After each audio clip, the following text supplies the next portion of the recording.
क्या अरुणाचल में संविधान के हिसाब से न्याय करना आवश्यक नहीं है? वहाँ क्या कम स्टैंडर्ड है हाईकोर्ट के जज का? क्या उसका कोई अलग क्राइटेरिया होता है? मुझे शर्म आती है ऐसी सोच पे भी, मुझे सच में शर्म आती है ऐसी सोच पे। तुरंत प्रभाव से कम वर्क तो विड्रॉ होना चाहिए। पहला काम एफआईआर का होता है और कोई तरीका नहीं है, इन्वेस्टिगेशन के अलावा कोई तरीका नहीं है, ना जस्टिस वर्मा को दोषी ठहराने का, ना उन्हें क्लीन चिट देने का, ना उन्हें इनोसेंट ठहराने का, कोई तरीका नहीं। और अगर यह तरीका फॉलो नहीं हुआ, इसका मतलब बेईमानी ही बेईमानी है, हर तरफ बेईमानी है जो यह तरीका फॉलो नहीं करती है, कोई भी हो चाहे इसमें। आज वो वक्त आ गया है। अगर हम ये नहीं बोलेंगे, अगर हम किसी भी दबाव में आके ये नहीं बोलेंगे, तो हम भी देश के साथ वफादारी नहीं कर रहे, हम भी ईमान वाले अम्बेडकरवादी नहीं हैं। कोई नहीं। हमने कल एक जगह मेरी बहस हो रही थी तो ये कहा जा रहा था कि गालिब जो है उन्होंने एक शेर कहा था, गधे ने तुम्हें लात मारी तो क्या तुम भी गधे को लात मारोगे? तो मैंने वहाँ भी यही कहा था कि जस्टिस वर्मा की तरफ से एक एफआईआर होनी चाहिए, तो मना किया था, इसका जवाब ही नहीं देना चाहिए, रिलैक्स, इग्नोर, अवॉइड। ये कौन सी मानसिकता है? यही काम तो मोदी जी कर रहे हैं। हमारी क्यों कोई जाति दुश्मनी है मोदी जी से क्या?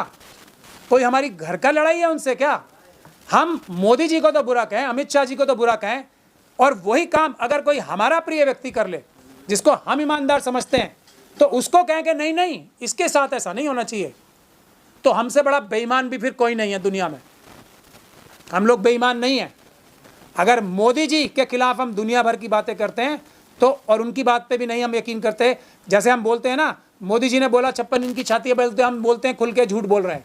सुब्रमण्यम स्वामी जी की नाम ले लेके बोलते हैं मोदी जी झूठ बोल रहे हैं, चाइना ने 4000 किलोमीटर जगह चुराई है, बोलते हैं ना, उनकी डिग्री झूठी है। मैं ही इंटरव्यू दे रहा हूँ रोज, 99.9% वो झूठ बोल रहे हैं, उनकी डिग्री नकली लगती है। और अब हमारे व्यक्ति की बात आ गई तो हम कहें नहीं नहीं जी ऐसी बात नहीं है।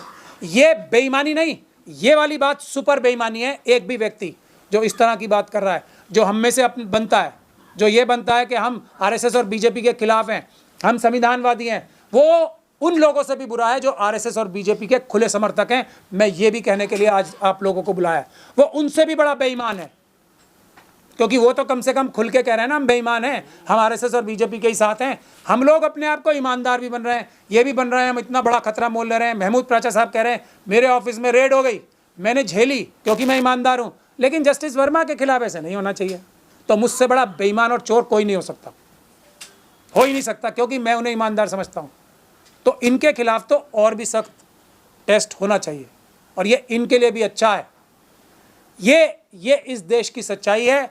अगर देश की जनता अब भी नहीं जागी तो देश जो है, और अब सरकार को मौका मिल गया है, collegium collegium collegium collegium collegium, Modi ji और अमित शाह जी का कोलिजियम बन के जब जज अपॉइंट करेगा तो वो इससे भी बुरे जज साबित होंगे, मैं ये लिख के दे सकता हूँ।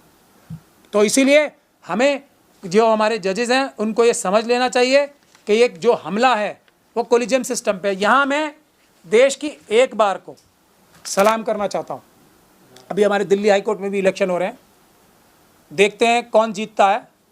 और अगर उसने यही स्टैंड नहीं लिया, सबसे बड़ी जिम्मेदारी है बार एसोसिएशन के प्रेसिडेंट्स की भी। अभी मुझे सुप्रीम कोर्ट के हमारे बार एसोसिएशन के प्रेसिडेंट हैं, कपिल सिब्बल साहब है शायद उनका नाम है ना, वो बड़ी मीठी मीठी बातें कर रहे हैं, ऐसे बात कर रहे हैं जैसे कि किसी तरीके से बचा के ले जाऊं मैं,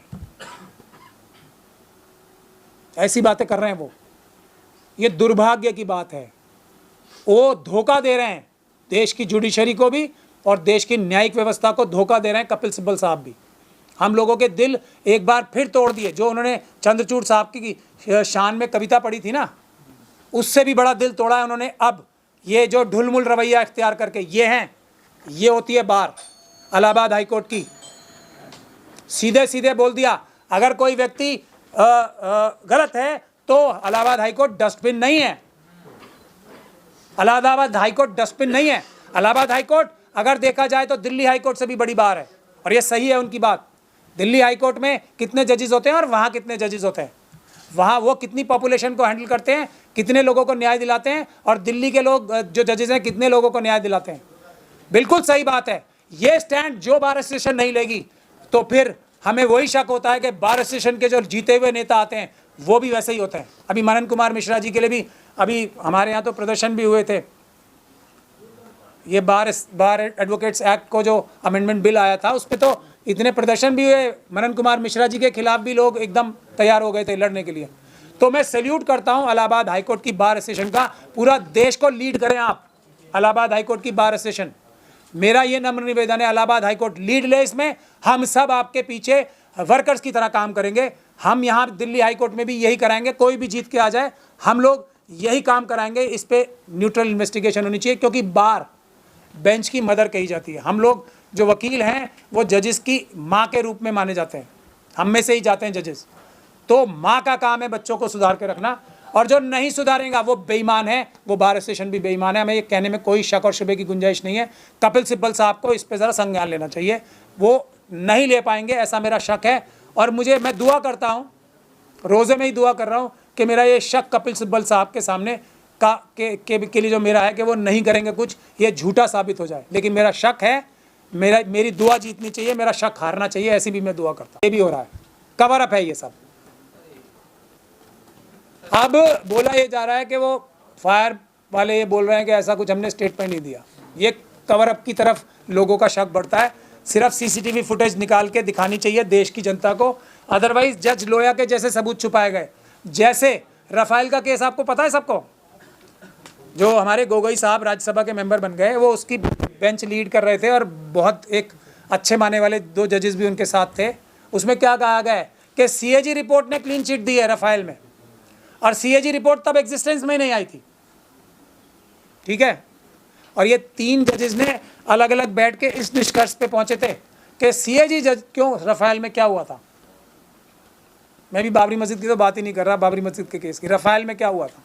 3 सुप्रीम कोर्ट के जजेस ने ये बोला अपनी जजमेंट में, और इसीलिए जजमेंट को क्रिटिसाइज कर रहे हैं हम कि सीएजी रिपोर्ट ने क्लीन चिट दी है। तो तीनों ने अलग अलग जजमेंट बैठते हुए लिखी होगी ना, और सीएजी की रिपोर्ट ही नहीं आई थी तब, तो एक कवर अप भी नहीं चलेगा। ये है आज की स्थिति।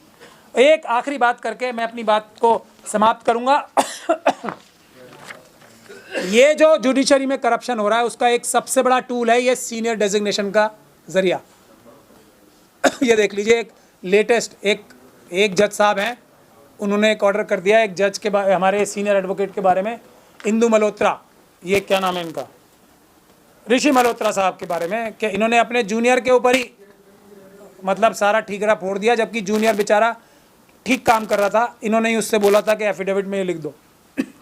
खैर, इनको भी नोटिस दिया है कि तुम्हारा वो ले लेंगे सिर्फ। और जो ईमानदार वकील हैं उनके ऑफिस में 15-15 घंटे की रेड होती है, एक के नहीं, मेरे ही नहीं, सिर्फ बहुत सारे। क्यों? क्योंकि तुमने एक विटनेस से बात कर ली थी। ये लूटामारी हो रही है, डकैतियां हो रही हैं, रोज इल्ज़ाम लग रहे हैं कि ये जो अभी सीनियर डेजिग्नेट हुए पैसे दे के गए, उसमें सब रिलैक्स्ड हैं। तो ये सीनियर डेजिग्नेशन का जो सिस्टम है ये ख़त्म होना चाहिए। कोई सीनियर जूनियर नहीं होना चाहिए। क्या होता है सीनियर जूनियर? मेरा ऐसा मानना है और मेरी ये एक्सपीरियंस भी है, जो नॉन डेजिग्नेटेड लॉयर्स होते हैं ना, अगर उसी ब्रैकेट में देखा जाए, वो 90% से भी ज़्यादा परसेंटेज उनकी ऐसी देखी जाती है जो सीनियर डेजिग्नेटेड से, जो उस ब्रैकेट के लोग होते हैं, उतने एक्सपीरियंस वाले या उस फील्ड के माहिर जो माने जाते हैं, वो 90% से ज़्यादा जो जिनके पास सीनियर डेजिग्नेशन नहीं होती ना, जो सीनियर वकील नहीं होते, उनसे बहुत ज़्यादा अक्लमंद होते हैं, बहुत ज़्यादा समझदार होते हैं। ये कोर्ट में रोज़ हम देखते हैं, जिनके पास छोटा कोर्ट होता है वो लंबे कोर्ट वालों से बहुत कम समझदार होते हैं। ये मैं तो रोज़ देखता हूँ और सब देखते हैं। लेकिन फेस वैल्यू है, अब ये फेस वैल्यू क्या होती है भाई साहब? कोई बहन जी आप बताएंगी फेस वैल्यू क्या होती है? शक्ल में ऐसी क्या बात है जो किताब में, जो संविधान में नहीं है? फेस वैल्यू से रिलीफ मिलते हैं, ये है सिस्टम। ये संविधान की धारा जो आर्टिकल 14 है उसी के खिलाफ है ना। एक को बड़ा बताते हैं सब जज मिलके कि ये आदमी अच्छा जज है, वकील है, तो उसकी तरफदारी तो ऑटोमेटिक हो गई ना फिर। तो ये बिल्कुल बंद होना चाहिए, सीनियर डेजिग्नेशन बंद होना चाहिए, क्योंकि ये एक भ्रष्टाचार का मीडियम बन गया है। ये भूल जाइए जो डेजिग्नेट होता था पुराने टाइम में, कोई सिस्टम था इनविटेशन से या जिससे भी, इनविटेशन से भी नहीं होना चाहिए। ये सिस्टम ही गलत है। वकील सब बराबर, देश के नागरिक सब बराबर। मुझे बस यही कहना था। बहुत बहुत धन्यवाद आप लोगों का। अब आप कोई भी सवाल पूछना चाहें इस बारे में।